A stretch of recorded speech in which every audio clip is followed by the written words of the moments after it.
Hello students, इससे पहले आप सबको मैंने पढ़ा दिया था मैकेनिकल प्रॉपर्टीज़ ऑफ मटेरियल, मैंने पढ़ा दिया था। ये नेक्स्ट टॉपिक है technological property. Technological properties means mechanical property में जो भी बात की गई, स्ट्रेस स्ट्रेन की भी करी गई, कर्व्स, उसके स्ट्रेस स्ट्रेन कर्व मैंने पढ़ाया, स्ट्रेस की बात करी गई, उस पर रिलेटेड जो भी प्रॉपर्टीज़ होंगी वो होंगी मैकेनिकल प्रॉपर्टीज़। मैकेनिकल प्रॉपर्टीज़ के अलावा टेक्नोलॉजिकल प्रॉपर्टीज़ मतलब उसको किस तरह से किसी भी मशीनरी में यूज़ किया सकता है या उसको किस तरह से किसी ऑब्जेक्ट को बनाने में यूज़ किया जा सकता है। जैसे कि इसमें टेक्नोलॉजिकल प्रॉपर्टीज़ में आएगा जो भी, इसमें सबसे पहला आएगा मशीनिबिलिटी। मशीनिबिलिटी मतलब उसको मशीन पर जो है वर्क करें, कोई ऑब्जेक्ट बनाए तो कितना आसानी से बन जाएगा। वेल्डेबिलिटी यानी कि वेल्डिंग कितना आसान है, क्योंकि अगर मशीनिंग मान लो हो भी जाती है, वेल्डिंग नहीं हो पाई तब भी मटेरियल अच्छा नहीं है। कास्टेबिलिटी एंड फॉर्मेबिलिटी। कास्टेबिलिटी मतलब उसको कास्ट करना, फॉर्मेबिलिटी मतलब उसको फॉर्म करना। इन दोनों में डिफरेंस, एक स्लाइड डिफरेंस है। इन दोनों में एक स्लाइड डिफरेंस है। स्लाइड डिफरेंस क्या है कि कास्टिंग तब बात करेंगे कि उस चीज़ को पिघला के पहले किसी मोल्ड में डालना हो, उसको बोलते हैं कास्टेबिलिटी, कास्ट करना। जैसे कास्ट आयरन होता है वो पिघला करके बनता है। मोल्डेबिलिटी क्या, फॉर्मेबिलिटी क्या होती है, उसको तोड़ मरोड़ के बिना पिघलाए हुए, तोड़ मरोड़ के हीट करके किसी तरह से उसको, जैसे लोहार जो काम करता है वो फॉर्म करता है किसी भी चीज़ को, जो भी वो गर्म करता है फिर उसको पीटता है, एक फॉर्म करता है, फॉर्मिंग होती है उसकी।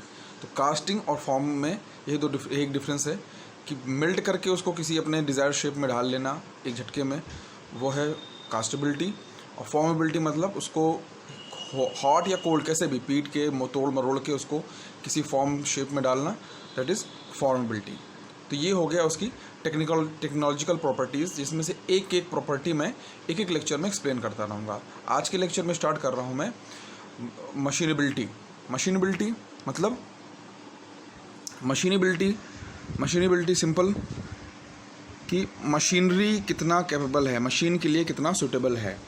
Suitable, it is defined as the ease of which a given material can be cut permitting the removal of material with a satisfactory finish at the lower cost. यानी कि कोई भी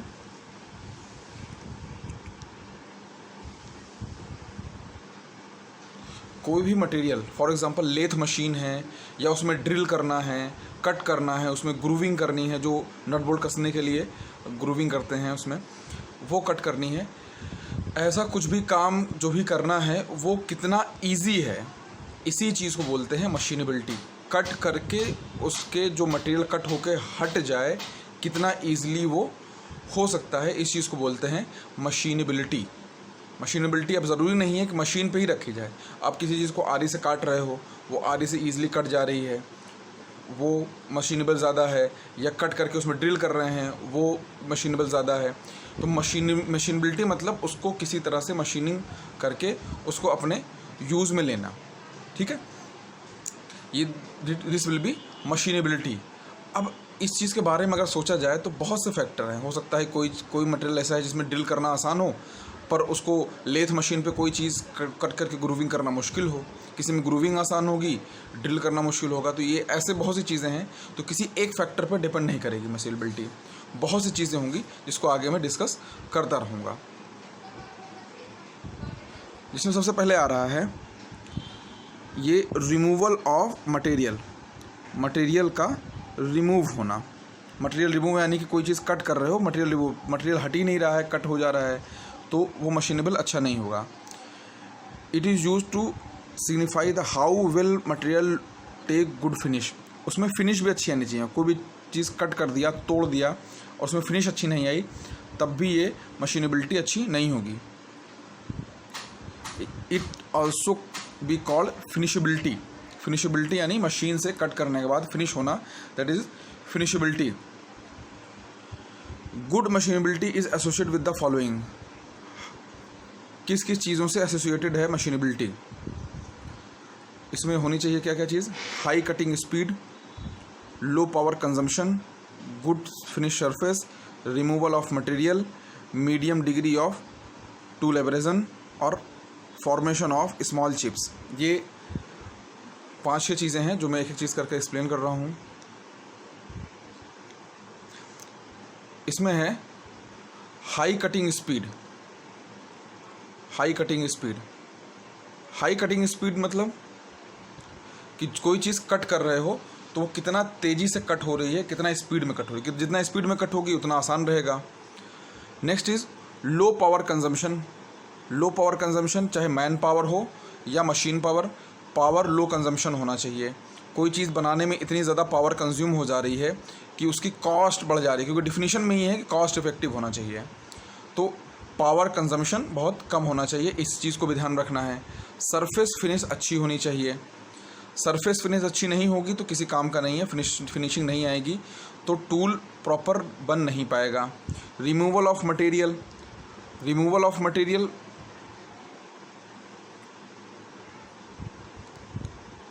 removal of material with moderate force. Moderate force के साथ उसका material remove हो जाए, उसका मटेरियल रिमूव हो जाए,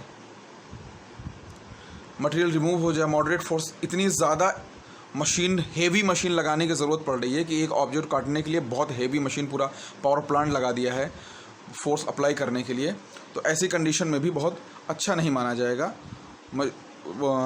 उसकी machinability. Medium degree of tool abrasion, जैसे कि फॉर एग्ज़ाम्पल डायमंड कट करना हो, डायमंड की कटिंग करना हो, अगर डायमंड की कटिंग करना हो तो उसके लिए इजी नहीं होता है, बहुत मुश्किल हो जाती है किसी भी चीज़ को डायमंड को कट करना। तो उसके लिए जो भी टूल होगा वो तो, क्योंकि सबसे हार्डेस्ट मटेरियल है डायमंड, तो उस डायमंड को कट नहीं कर सकते।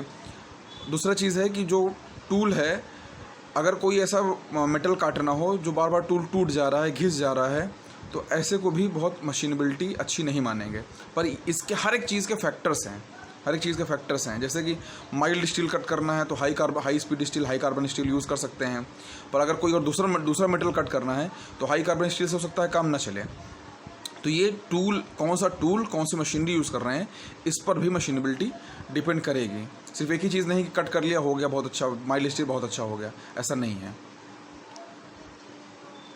तो ये formation of small chips, last option जो है फॉर्मेशन ऑफ स्मॉल चिप्स, कि जो कट करके हटाएं तो छोटी छोटी चिप्स बन के, उसकी छोटी छोटी चिप्स बन के उसका जो है अलग होनी चाहिए, अलग अलग छोटी छोटी चिप्स बन के अलग होनी चाहिए। इसको बोलेंगे फॉर्मेशन ऑफ स्मॉल चिप्स। ठीक है, ये हो गया क्या क्या चीज़ें एसोसिएटेड होंगी, क्या क्या चीज़ें एसोसिएटेड होंगी उससे, किससे लगी हुई क्या क्या चीज़ें होंगी, कि हम मशीनेबिलिटी चेक करने के लिए इन सब चीज़ों को हम चेक करेंगे, इन सब चीज़ों को हम चेक करेंगे मशीनेबिलिटी चेक करने के लिए। आगे है मशीनेबिलिटी डिपेंड किस किस चीज़ पे करेगी, कि क्या किस चीज़ पे मशीनेबिलिटी डिपेंड कर रही है, कि अब कोई चीज़ मशीनेबल नहीं है या नहीं है, वो किस चीज़ पर डिपेंड करेगी। उनमें से है chemical composition of work piece. Chemical composition of work piece, work piece का केमिकल कंपोजिशन कैसा है, इस चीज़ पर भी मशीनेबिलिटी बहुत ज़्यादा डिपेंड करेगी। कोई भी चीज़ ऐसी है केमिकल कंपोजिशन उसका, जैसे कि माइल्ड स्टील में इतना हार्ड नहीं माना जाता है, उसी जगह पे अगर उसमें कार्बन की परसेंटेज बढ़ाते चले जाएं, हाई कार्बन स्टील बोलते हैं, तो वो उस मटेरियल को कट कर पाना बहुत मुश्किल है, हाई कार्बन स्टील को। इसलिए कोई भी ऑब्जेक्ट आप एमएस से बनाते हैं, माइल्ड स्टील नाम सुना होगा, एमएस माइल्ड स्टील बनाते हैं, क्योंकि उसकी हार्डनेस इन कंपेरिजन जो मशीन में टूल लगता है कट करने के लिए, उस टूल से उसकी हार्डनेस कम होती है। तब क्योंकि ज़्यादा हार्ड मटेरियल होगा तो कम हार्ड वाले मटेरियल से नहीं कट कर पाओगे, टूल ही कट जाएगा, मटेरियल बचा रह जाएगा अपनी जगह। तो केमिकल कंपोजिशन में क्या डिफरेंस आया, कार्बन परसेंटेज। जैसे है मेटल्स हैं, मेटल्स में कुछ चीज़ें और ऐड करके एलॉय कुछ बनाते हैं। एलॉय क्या होता है, वो ज़्यादा अच्छी मशीनेबिलिटी देता है, ज़्यादा चीज़ उसमें ज़रूरत हो तो हार्डनेस बढ़ा सकते हैं, हार्डनेस घटा सकते हैं। सबसे अच्छा एग्जांपल कार्बन परसेंटेज का है। कार्बन परसेंटेज जैसे से बढ़ेगी माइल्ड स्टील की हार्डनेस बढ़ती जाएगी, कार्बन परसेंटेज जैसे से घटेगी माइल्ड स्टील की हार्डनेस घटती जाती है। तो इस तरह से उसकी मशीनेबिलिटी कम या ज़्यादा हो सकती है। अब कुछ लोग सोचेंगे जितना कम कार्बन होगा उतना अच्छा होगा, नहीं बेटा ऐसा नहीं होगा, क्योंकि आपकी रिक्वायरमेंट अगर हाई कार्बन की है तो लो कार्बन पे काम नहीं चल सकता, लो परसेंटेज ऑफ कार्बन पे। हाई कार्बन जैसे आपको मान लो किसी मशीन का कटिंग टूल बनाना है, कोई उसका ब्लेड बनाना है, अब माइल्ड स्टील से बनाओगे नहीं बन पाएगा, मगर अब कटिंग टूल तो बनाना है तो उस जगह पे हाई कार्बन स्टील। अब उस हाई कार्बन को काटने के लिए उससे ज़्यादा हाई कार्बन वाली स्टील की ज़रूरत है। तो डिपेंड करेगा किस तरह की रिक्वायरमेंट है। केमिकल कंपोजिशन का ये हो गया example. Next is micro structure. Micro structure क्या होगा? उसके माइक्रो लेवल पे जो स्ट्रक्चर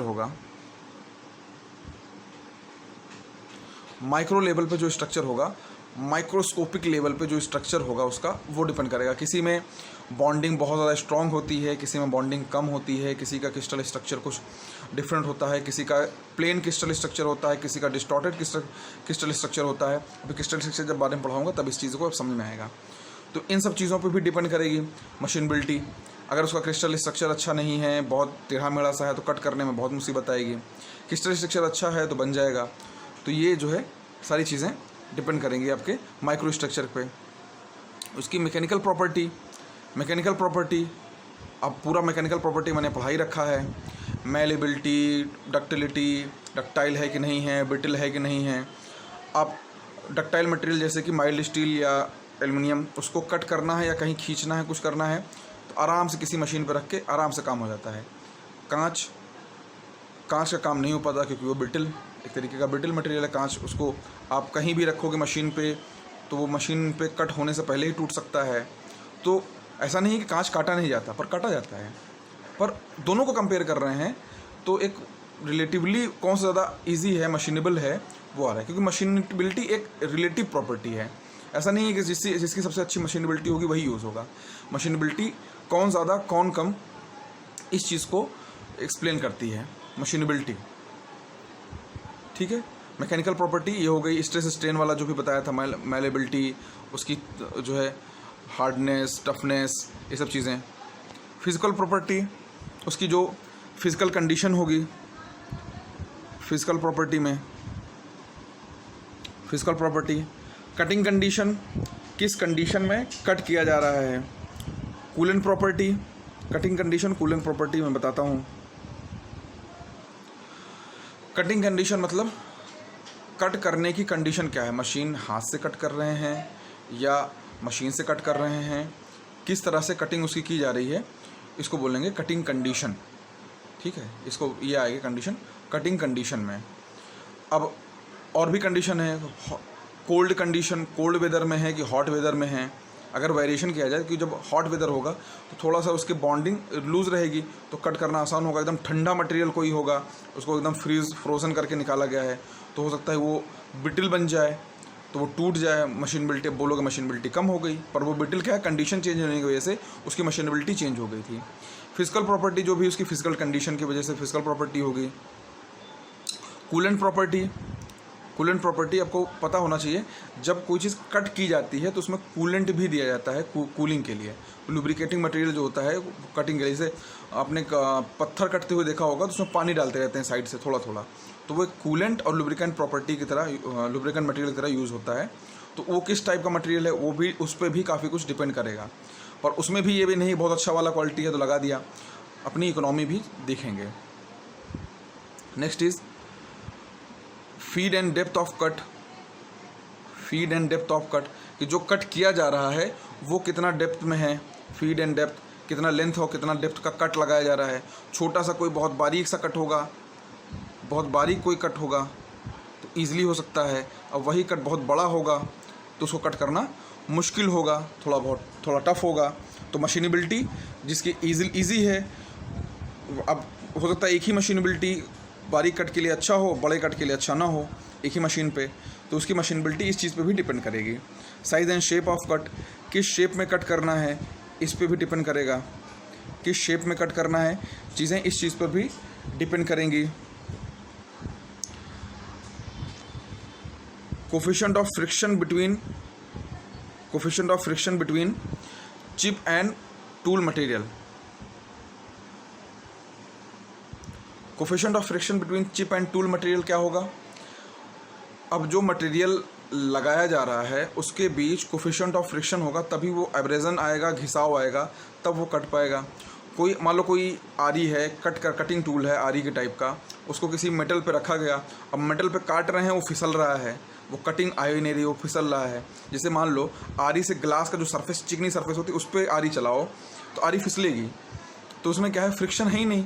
फ्रिक्शन है नहीं तो वो टूल जो है काम नहीं कर पाएगा, टूल उस तरह से काम नहीं कर पाएगा। उसके कोफिशिएंट ऑफ फ्रिक्शन, किसी पे ज़्यादा फ्रिक्शन है, किसी में कम फ्रिक्शन है, ठीक है। अब लकड़ी काटना है, लकड़ी पे ज़्यादा फ्रिक्शन आता है, इसलिए आरी आसानी से चलती है, कटता भी है। स्टील में फ्रिक्शन कम होता है, फिसलता ज़्यादा है, और कांच में बिल्कुल भी फ्रिक्शन नहीं होता। तो अब उसी सेम आरी से, सेम मटेरियल की, उसके जो है कटिंग टूल से अगर आपको तीनों चीज़ें कट करनी हो तो वह कोई एक चीज़ बहुत आसानी से कट जाएगी, कोई एक चीज़ बहुत टाइम लगाएगा, ठीक है। फ्रिक्शन और इसी तीनों चीज़ में अगर दोनों लकड़ी और माइल्ड स्टील को कंपेयर करें तो उसकी बॉन्डिंग बहुत स्ट्रॉन्ग है, माइक्रो स्ट्रक्चर बहुत स्ट्रॉन्ग है, बहुत क्लोजेस्ट बॉन्डेड है उसका माइक्रो स्ट्रक्चर, तो उसको काटने में डिफिकल्टी होगी, लकड़ी आसानी से कट जाएगी। तो ये आपका माइक्रो स्ट्रक्चर का लेवल का हो गया, ठीक है, फिजिकल कंडीशन जो भी उसकी थी, ठीक है। नेक्स्ट इज टूल मटेरियल, जो मैंने अभी बात करी। टूल मटेरियल कैसा है, अब आजकल बहुत एडवांस ज़माना है, डिजिटल। कोई मशीन लेके आए कि वो डायमंड लेज़र कटिंग करना चाह रहा है, लेज़र कटिंग के लिए फिर क्या करेगा, लेज़र कटिंग में तो चलेगा नहीं, लेज़र कटिंग तो सबसे सुपर है, सबसे फाइन। और उसी चीज़ को कोई हाथ से कट करेगा, कोई मशीन से, लेथ मशीन पे लगाएगा, वो चीज़ आ ही नहीं सकती। तो कौन सा टूल यूज़ कर रहे हो। अब माइल्ड स्टील को कट करने के लिए हाई कार्बन स्टील यूज़ हो रहा है, हाई कार्बन स्टील को कट करने के लिए और ज़्यादा हाई कार्बन स्टील यूज़ होगा। तो अब टूल मटेरियल जैसा होगा उस तरह से उसकी कटिंग की, उसकी मशीनेबिलिटी भी आएगी। Next is type of machine use. Machine अच्छी है, ख़राब है, मशीन की कंडीशन, किस टाइप की मशीन है। बहुत डिजिटल, जैसे CNC है, CNC जो यूज़ होती है, CNC मशीन आपके लैब में रखी हुई है, वो मशीन क्या है, वो बहुत ही एक्यूरेट कट करती है, किसी भी शेप को कट करके निकाल सकते हैं। अब और वही चीज़ लेथ मशीन है, उससे भी कटिंग होती है, पर दोनों में डिफरेंस है। CNC मशीन और लेथ मशीन दोनों में डिफरेंस है। लेथ मशीन से कुछ आपकी लिमिटेशन है, हर चीज़ कट करके हर शेप नहीं निकाल सकते, उतनी एक्यूरेसी नहीं दे सकते। एक्यूरेसी भी ज़रूरी है, मशीनेबिलिटी मतलब एक्यूरेसी। अब सेम चीज़, same material mild steel cut कर रहे हो CNC मशीन में, सेम माइल्ड स्टील कट कर रहे हो आप लेथ मशीन पे, दोनों में फिनिश, दोनों में एक्यूरेसी, कटिंग करने की स्पीड, कटिंग करने के जो है ईजी, जितना ईजी होगा, दोनों में डिफरेंस है। आप कोई लेथ मशीन चला रहा है, कोई CNC चला रहा है, तो अब दोनों में डिफरेंस है, तो मशीनेबिलिटी डिफरेंस हो जाएगी। अब दोनों को कंपेयर किया जाए तो मशीनेबिलिटी CNC पे अच्छी है। CNC की कोई डिजिटल मशीन है, वो कंप्यूटर से ऑपरेट होती है। तो अब कहा जाए कि वो मटेरियल ख़राब है, उस मटेरियल की मशीनेबिलिटी क्या होगी, तो मशीनेबिलिटी इस पर नहीं डिपेंड करेगी, आपका जो टूल यूज़ कर रहे हो, मशीन यूज़ कर रहे हो, उस पर भी डिपेंड करेगी। एंड लास्ट में type of machine operation. Machine का ऑपरेशन कैसे किया जा रहा है, मशीन को ऑपरेट कैसे किया जा रहा है, मशीनिंग कैसे की जा रही है, इस पे भी डिपेंड करेगा। कोई बहुत स्किल्ड लेबर है, कोई बहुत स्किल्ड वर्कर है, कोई स्टूडेंट है, मान लो वो लेथ मशीन पे बहुत अच्छा लगता है उसको काम करना, उसने सीख लिया अच्छे से, तो जब वो कटिंग करेगा तो बहुत फिनिश उसकी बहुत स्मूथ आएगी। अब कोई अनाड़ी होगा, वो चला देगा, वो तोड़ फोड़ मचा देगा, तो उसकी फिनिश बहुत ही गंदी आएगी। तो मटेरियल की गलती नहीं है, ना ही मटेरियल की गलती है, ना मशीन की गलती है, उसको चलाना किस तरह चलाया, किस तरह है, उस पर डिपेंड करेगी मशीनेबिलिटी। तो ना मटेरियल भी वही है, मशीन भी वही है, चलाने वाला अलग हो गया, ऑपरेशन चेंज हो गया। ऑपरेशन हो सकता है कहीं कंप्यूटर ऑपरेटेड हो, कहीं मैनुअली ऑपरेटेड हो, दोनों में डिफरेंस आ जाएगा। तो मटेरियल और मशीन की गलती नहीं है। अब वो मशीनेबिलिटी डिपेंड किस पे कर रही है, इसके आपके किस टाइप का ऑपरेशन है, कंप्यूटर या मैनुअल, या चलाने वाला कैसा है, स्किल्ड अनस्किल्ड, वो ऑपरेशन पर डिपेंड कर रही है। ठीक है, इसमें लास्ट फैक्टर है,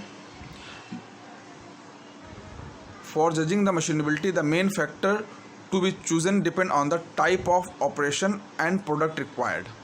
ठीक है, फाइनली वही बात कही जा रही है कि जो मटेरियल चूज़ करोगे तो तुम्हें ये देखना है कि बनाना क्या है और किस टाइप की ऑपरेशन, किस टाइप की कटिंग है, दोनों चीज़ें ध्यान देनी है। ठीक है, दो चीज़ें इसमें स्पेल की गई हैं, main factor operation and product required, दो चीज़ों पे मेनली आप फोकस करेंगे ये सब चीज़ें डिपेंड तो करेंगी, मगर मेनली 2 चीज़ों में फोकस करेंगे, operation and product required. Operation for example, operation मतलब CNC है कि लेथ मशीन है, और बनाना क्या है। CNC लेथ मशीन और बनाना क्या है, ये एग्जांपल है। बनाना मतलब कोई माइल्ड स्टील का है, कोई एल्युमिनियम का चीज़ है, या हाई कार्बन स्टील का चीज़ है, तो इन सब चीज़ों पे भी डिपेंड करेगी। फिर फाइनली देखें जो भी देखेंगे, कॉस्ट इफेक्टिव किस में है। CNC हो सकता है कि कॉस्ट ज़्यादा पड़ रही हो, मगर CNC की प्रोग्रामिंग एक बार में सेट करके पूरा प्रोडक्ट उसमें डाल दिया, अपने आप कट करती चली जा रही है वो। और लेथ मशीन सस्ती पड़ रही है, मगर बार बार उसमें सेट करना पड़ रहा है, बार बार मैनुअली चलाना पड़ रहा है। CNC में एक बार प्रोग्रामिंग होगी, वो चलती रहेगी। तो 10 प्रोडक्ट बनाने में 1 घंटा लगना है CNC को, 10 प्रोडक्ट बनाने में लेथ मशीन को 1 दिन लगना है। अब क्या हो गया, प्रोडक्टिविटी बढ़ गई। मशीन दिन भर चलेगी तो हज़ारों 10 घंटे में जो है 100 प्रोडक्ट बना देगी। अब 100 प्रोडक्ट बेचोगे तो ज़्यादा इनकम होगी। तो इस तरह से आप ये भी देख सकते हैं कॉस्ट इफेक्टिव कौन है, प्रोडक्ट बनाना क्या है, ऑपरेशन किस टाइप का है। इन दोनों चीज़ों पे आप मशीनरी जज करेंगे, मशीनेबिलिटी किसी चीज़ की। अब नेक्स्ट आता है, फॉलोइंग क्राइटेरिया में भी कंसीडर वैल्यू फॉर मशीनेबिलिटी। कौन कौन सी चीज़ें कंसीडर कर सकते हैं। नंबर 1 है value of cutting force. Value of cutting force, जो कटिंग फोर्स लग रहा है,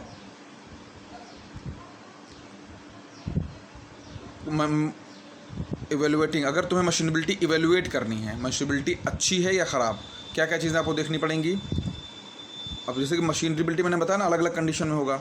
value of cutting force, cutting force कितना लगाना पड़ रहा है, इतना कटिंग फोर्स की ज़रूरत है, वो कि ऑब्जेक्ट कट ही नहीं हो तो मशीनेबिलिटी बेकार है, नहीं यूज़ करोगे। Tool life between 2 successive grid, सब कुछ अच्छा हो गया, सब कुछ अच्छा हो गया, आप बहुत बढ़िया बहुत बारीक फिनिश है, बहुत अच्छा आ रहा है, बहुत जल्दी कटिंग हो गई, सब कुछ अच्छा हो गया। पता लगा एक ऑब्जेक्ट निकाला, वापस देखा टूल कटा हुआ है, टूल जो जिससे कटिंग करनी है वो घिस के ख़त्म हो गया। फिर दूसरा ऑब्जेक्ट लगाओ, दूसरा टूल लगाओ, या फिर मान लो 4-5 ऑब्जेक्ट बनाने के बाद, 10-15 ऑब्जेक्ट बनाने के बाद टूल घिस जा रहा है, सब कुछ अच्छा हो रहा है पर टूल घिस जा रहा है, तब नहीं यूज़ कर सकते, बहुत अच्छा नहीं मानेंगे इस तरह के। तो इस चीज़ को भी देखना है कि टूल जो है उसकी लाइफ कितनी है, टूल लाइफ कितनी बच रही है, टूल लाइफ ख़त्म तो नहीं हो जा रही, टूल लाइफ बेकार तो नहीं हो जा रही है, इस चीज़ को भी देखना पड़ेगा। ठीक है। Quality of surface finish, surface कितना, मैं बार बार बोल रहा हूँ, सरफेस फिनिश कितनी अच्छी है ये भी देखेंगे। हो सकता है कि कोई चीज़ किसी चीज़ में अच्छा हो, वो कोई चीज़ किसी चीज़ में अच्छा हो, तो किसी एक फैक्टर पर नहीं कर सकते हैं। हो सकता है किसी में टूल लाइफ अच्छी मिल रही है, किसी में फिनिश अच्छी मिल रही है, किसी में फोर्स कम लगाना पड़ रहा है, किसी का माइक्रो स्ट्रक्चर अच्छा है, कोई बहुत ज़्यादा टूल स्पीड बहुत ज़्यादा है। तो किसी एक चीज़ को रखो, सकता है किसी एक चीज़ को रखोगे तो वो किसी एक चीज़ में अच्छी हो, कोई दूसरा चीज़ बहुत दूसरी चीज़ में अच्छी हो, किसी में फिनिश अच्छी आ रही है तो किसी में कटिंग स्पीड अच्छी आ रही है। तो ये एक फैक्टर देखोगे तो कोई एक मटेरियल वो तुमको अच्छा दिखेगा, तो दूसरा फैक्टर देखोगे दूसरा मटेरियल अच्छा दिखेगा। तो जिस टाइप का तुम्हें रिक्वायरमेंट हो उसको चूज़ करोगे। पर ये फैक्टर्स आपको अंडर कंसिडरेशन रखना है, इसके बताना चाह रहा हूँ। Form and size of chips, जो कट हो करके जब कोई मशीन कट की जा रही है, जब कोई मान लो टूल बनाया जा रहा है, टूल में कोई कटिंग टूल यहाँ पे क्लिक किया गया, अब वो ये मान लो रोटेट होता ही जा रहा है, रोटेट होता ही जा रहा है, तो क्या होगा, ये कटिंग पूरी जो चिप्स बन रही है पूरी एक लॉन्ग लेंथ की बनती जा रही है, टूटी नहीं रही। चिप्स जो कट के निकलेगी लॉन्ग लेंथ की बनी जा रही है, टूट नहीं रही है। अगर ये नहीं टूटेगी तो फिर ये काम आगे नहीं बढ़ पाएगा, उसको रखेंगे कहाँ, और वो बहुत जो हीट भी जनरेट करना शुरू कर देगी। तो इसीलिए